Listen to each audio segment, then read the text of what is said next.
नमस्कार। हमारे नए वीडियो में आपका स्वागत है। तो समाधि अवस्था क्या है? क्या आप खुद समाधि अवस्था में जाना चाहते हैं? समाधि कैसे लगाई जाती है? समाधि के पीछे विज्ञान क्या है? समाधि में कैसा अनुभव आपको प्राप्त होता है? और किस तरह समाधि लगाने की विशेष क्रियाएं होती है और किस किस माध्यम से समाधि लगाई जा सकती है? तो इन सभी बातों को अगर आप जानना चाहते हैं तो हमारे वीडियो को एंड तक देखना ना भूलिए और साथ में ही हमारे चैनल को सब्सक्राइब करना, वीडियो को लाइक करना और ज़्यादा से ज़्यादा लोगों तक पहुंचाना भी ना भूलिए। तो मैंने जो पिछला वीडियो डाला था समाधि के ऊपर, तो समाधि ये तंत्र मंत्र शक्ति की गुरु किल्ली है, इस तरह का उस वीडियो में था। तो इसके बाद बहुत सारे लोगों ने मुझे पूछा कि समाधि अवस्था क्या है, निर्विकल्प समाधि क्या है, या फिर इसे कैसे प्राप्त किया जाता है। तो इस वीडियो में मैं इसका थोड़ा विस्तार से जवाब दूंगा, तो इस वीडियो को एंड तक ज़रूर देखिए। तो समाधि क्या है? तो मैंने जो पिछले वीडियो में बताया था कि समाधि एक ऐसी अवस्था है जहाँ पे हमें न शरीर का भान रहता है, न मन का रहता है, न हम किसी भी चीज़ से बंधे हुए होते हैं। समाधि तो मुक्त होने की एक अवस्था है। समाधि एक इतनी उच्चतम अवस्था है जहाँ पे हम अहम ब्रह्मास्मि का अनुभव कर सकते हैं। तो अगर आप भी अहम ब्रह्मास्मि का अनुभव करना चाहते हो, अगर आप भी साधक हो, तो आपको भी इस अनुभव को लेने का प्रयत्न हमेशा करना चाहिए। साधक जीवन का उद्देश्य ही है अहम ब्रह्मास्मि का अनुभव लेना। मैं और ये पूरी दुनिया एक रूप है। मुझको जिस विधाता ने बनाया है वो और मैं एक रूप हूँ। और हमारे जो भी गुरु ने हमें अभी तक अध्यात्म की विद्या सिखाई है, जो भी मंत्र दिया है, उस पीछे का सार भी यही है कि ये पूरी जो दुनिया है जिस ब्रह्म तत्व से बनी है वो मैं ही हूँ। तो इसका अनुभव लेना ही साधक का एकमात्र कर्तव्य है। तो इसके लिए समाधि अवस्था में ही ये सत्य ज्ञात हो सकता है। तो समाधि अवस्था की मैं आपको एक और उदाहरण देना चाहता हूँ। हुआ ये था कि कभी 2-3 साल पहले, मेरे ख्याल से 2014-15 में एक बार हुआ ऐसे कि अचानक से हमें बम्बई से कर्नाटक जाने का एक अवसर प्राप्त हुआ। वहाँ पे कर्नाटक में कोई 2-3 ऐसे मंदिर थे जहाँ पे हमें जाना था। वहाँ पे पहले हम बम्बई से निकले, उसके बाद अक्कलकोट गए, उसके बाद गाणगापुर गए, उसके बाद कारीकोड गए। ऐसा बहुत बड़ा कार्यक्रम था और आगे भी कर्नाटक में 2-3 जगह पे आगे जाना था। तो हुआ ऐसे, कुछ कारणों की वजह से हमारी गाड़ी खराब हो गई और 2 दिन तक हमें जब भी जो जितना भी प्रवास हुआ था वहाँ पे नींद मिली ही नहीं।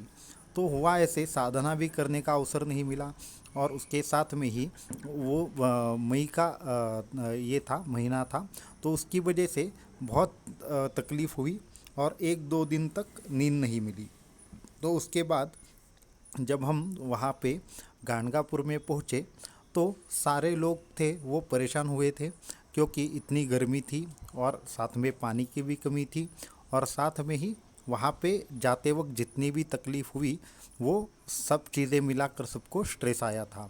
और अचानक से हुआ ऐसे, वहाँ पे जाकर सबने आराम करने के लिए सोचा, पर वहाँ पे भी कुछ ऐसे प्रॉब्लम्स आए कि हमें वहाँ पे रहना पॉसिबल नहीं हुआ। तो वहाँ से वापस हम अक्कलकोट को आ गए। तो अक्कलकोट में पहुँचने के बाद ऐसा हुआ कि सुबह 6 बजे हमें 1-2 लोग थे वो मिलने वाले थे। तो अभी बजे थे रात के 12-1 बजे थे और सुबह 6 बजे तो लोगों को बुलाया था और 2-3 दिन सोया भी नहीं था। तो मुझे ऐसे लगा कि अब क्या करना है, मीन्स अभी कैसे होगा। ऐसा थोड़ा सा मेरे 2-3 लोग थे उनके साथ डिस्कशन हो रहा था। तो मैंने बोला कि कुछ नहीं, अगर भगवान की इच्छा है तो सब चीज़ें अच्छी ही होगी और उनके साथ आगे भी मैं जाऊंगा, ऐसा मैंने उनको बोला। उसके बाद सब लोग सो गए और मेरा जो दिनक्रम रहता है उस तरह से जब भी रात को मैं सोता हूँ, सोने से पहले ध्यान अवश्य करता हूँ और समाधि लगाने का ज़रूर प्रयास करता हूँ। तो उस प्रकार उस दिन भी मैं रात को वहाँ पे बैठ गया और भगवान दत्तात्रेय का ध्यान करने लगा। तो उसके बाद होते होते होते मैंने आधा घंटा खेचरी मुद्रा कर दी। खेचरी मुद्रा करने के बाद अचानक से गहरे ध्यान अवस्था में मुझे जाने का अवसर प्राप्त हुआ, और होते होते होते मेरी अचानक से समाधि लग गई। तो उस अवस्था में मैं तकरीबन 2 से 3 बजे तक था। तो 3 बजे के बाद वो मेरी अवस्था से मैं बाहर आ गया, और मैंने क्या सोचा कि ठीक है अभी सो जाएंगे। तो उस दिन 3 बजे मैं सो गया, और ठीक 5 साढ़े 5 बजे वहाँ जिनको मैंने बुलाया था, बोला था कि मुझे उठाने को, वो आ गए और उन्होंने मुझे उठा दिया। मुझे इतना फ्रेश लग रहा था। तो हुआ ऐसे कि समाधि अवस्था ये ऐसी अवस्था है कि एकदम से आपके सारे जो शारीरिक कष्ट है, मानसिक कष्ट है, उसको पूरी तरह से नील कर देती है, या फिर मैं शरीर हूँ ही नहीं, या शरीर के परे जो भी है उस अवस्था में ले जाती है। तो उसकी वजह से मुझे उस दिन ऐसा लगा मानो मैं 2-3 दिन से सोया नहीं था, या फिर कुछ अच्छी तरह से खाना पीना नहीं मिला था। ऐसा कुछ भी मुझे नहीं लग रहा था। फिर सुबह 6 बजे जो लोग आने थे वो लोग आए। उसके बाद हमने वहाँ से 15 किलोमीटर एक जगह पे जाना था। वहाँ पे जाकर रात को वापस 12 बजे हमें वो लौटने में। फिर उसके बाद हम रात को 12 बजे से 2 बजे तक किसी अध्यात्म विषय पर चर्चा कर रहे थे, और तभी किसी ने पूछा कि गुरुजी ये कैसे हुआ। मुझे समझ में नहीं आ रहा था कि उसके प्रश्न का अर्थ क्या है। तो मैंने बोला कि क्या हुआ। तो वो बोला कि हम 2-3 दिन से सोए नहीं थे, आप सुबह 6 बजे उठकर चले गए, और अभी रात के 2 बजे भी इतनी अच्छी तरह से बोल रहे हैं। जबकि ये 2-3 जो भी लोग हैं वो एकदम से डल महसूस कर रहे थे, या फिर बहुत थके हुए महसूस कर रहे थे। तब मैंने उत्तर दिया कि ये हमारे गुरु के आशीर्वाद के कारण है, जिन्होंने हमें समाधि अवस्था का लाभ कराया, और उसी तरह से मैं कितने भी घंटे बिना थके बिना खाए पिए रह सकता हूँ। तो मैंने हंसकर इतना ही जवाब दिया, और वहाँ से वो विषय ख़त्म हो गया, और वहाँ से हम अपनी जो दूसरी जगह थी वहाँ पे चले गए। तो ये था समाधि अवस्था का अनुभव। तो समाधि अवस्था का अनुभव शब्दों में वर्णन करना थोड़ा कठिन है। तो समाधि अवस्था तो ये है कि आपको शब्दों में बताना बहुत ही कठिन है, फिर भी बताने का प्रयास करूँगा। जब भी समाधि अवस्था आपको लगती है तो सबसे पहले तो शरीर आपका जो है उसका कोई भी आपको होने का अनुमान नहीं लगता। तो सबसे पहले शरीर चला जाता है, उसके बाद मन चला जाता है, उसके बाद आनंद ही आनंद है इतना ही हमें लगता है, और वो आनंद क्षीण होने के बाद खुद के अस्तित्व का एकदम से ऐसा हो जाता है कि मानो मैं हूँ ही नहीं, और जो भी है सिर्फ चैतन्य है। तो ये अनुभूति जब होती है तो उसको समाधि कहते हैं। समाधि अवस्था में बाहर आने के बाद सिर्फ आनंद की ही याद रहती है, और उसमें सिर्फ ज्ञान होता है। तो अभी मैं अपने विषय की ओर बढ़ता हूँ। बहुत से लोगों ने मुझे बोला कि हमें समाधि लगाना सीखना है। तो समाधि लगाना सीखने से पहले समाधि की कुछ अवस्थाएं हैं, उनको आपको प्राप्त करना होगा। तो क्रम ये है, पहले धारणा करना सीखना पड़ता है, उसके बाद ध्यान करना सीखना पड़ता है, और उसके बाद समाधि अवस्था ये अपने आप ही प्राप्त हो जाती है। समाधि अवस्था प्राप्त होना इतना भी सरल नहीं है, किंतु अगर विशिष्ट मार्ग से विशिष्ट नियमों का पालन करके अगर ये करोगे तो कभी ना कभी आपको रिज़ल्ट ज़रूर मिलेंगे। तो ये है 2 बातें हैं। तो आपको इसकी तैयारियां कैसे करनी चाहिए उसके बारे में मैं थोड़ा सा वर्णन करता हूँ। जैसे कि अगर पतंजलि योग आपको मालूम है, तो पतंजलि ने भी योग शुरू करने से पहले आसन का महत्व बहुत ही ज़्यादा बताया है। जब तक आपका स्थिर सुखासन नहीं होगा तब तक आपको योगाभ्यास में गति प्राप्त नहीं हो सकती। तो उन्होंने शब्द बोला है स्थिर सुखासनम। स्थिर का मतलब है कि जो हिले डुले नहीं, या फिर स्थिर हो, या फिर एकदम ऐसा आसन हो कि जिस पर बैठकर आप जो भी योग करें, जो भी समाधि अवस्था की प्राप्ति करने की इच्छा है उसके लिए ध्यान लगाए या फिर कुछ भी करे, तो वो स्थिर रहना चाहिए। उसके साथ में ही वो सुख आसन भी होना चाहिए, उस पर बैठने में कोई तकलीफ नहीं होनी चाहिए।